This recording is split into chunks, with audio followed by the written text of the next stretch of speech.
Researchers find 42% drop in Canadians visiting U.S. metro areas amid Trump 2.0.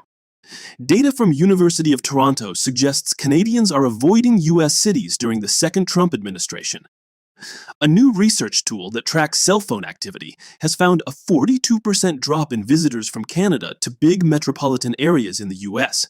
That is much higher than official border crossing data, suggesting Canadians during the second Trump administration are avoiding US cities in particular. Researchers from the University of Toronto said the tool showed a year-over-year median decline of approximately 42% in Canadian visits to U.S. metropolitan areas, significantly higher than official border crossing data, which showed a roughly 25% decline. The economies of U.S. border towns reliant on Canadian traffic have been slammed as their northerly neighbors think twice about traveling to the U.S., put off by immigration enforcement operations and border crackdowns, and anger at Donald Trump's tariffs and his threats of making Canada the 51st state. But the researchers said that their data also showed steep declines in Canadian visitors to cities in states such as New York, New Hampshire, and Vermont. It also found declines to major tourist destinations, such as Las Vegas and Walt Disney World, and to winter recreation areas, including in Florida, typically a central destination for overwintering Canadians. The researchers analyzed Canadian devices traveling to U.S. metro areas between 1 April 2024 and 31 March 2026.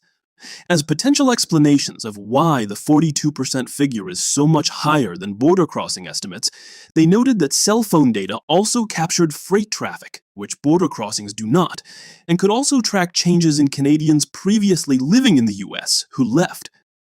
On the blog that accompanies the tool, the researchers said they were struck by the marked decline in visits to large metropolitan economies.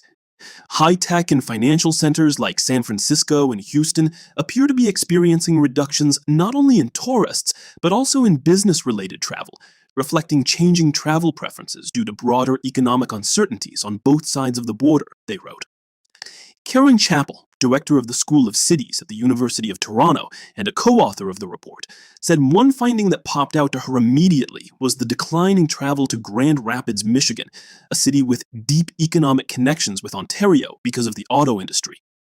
There used to be a lot of back and forth between the two places for work purposes, Chappell said.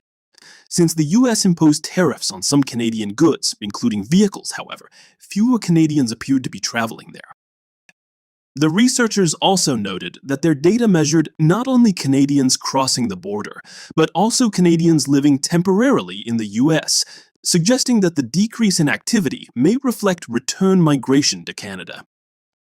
According to data from the Canadian government, the number of Canadian resident return trips from the US was down 25% in 2025, while the number of trips to Canada by US residents also decreased, albeit by 7.5%.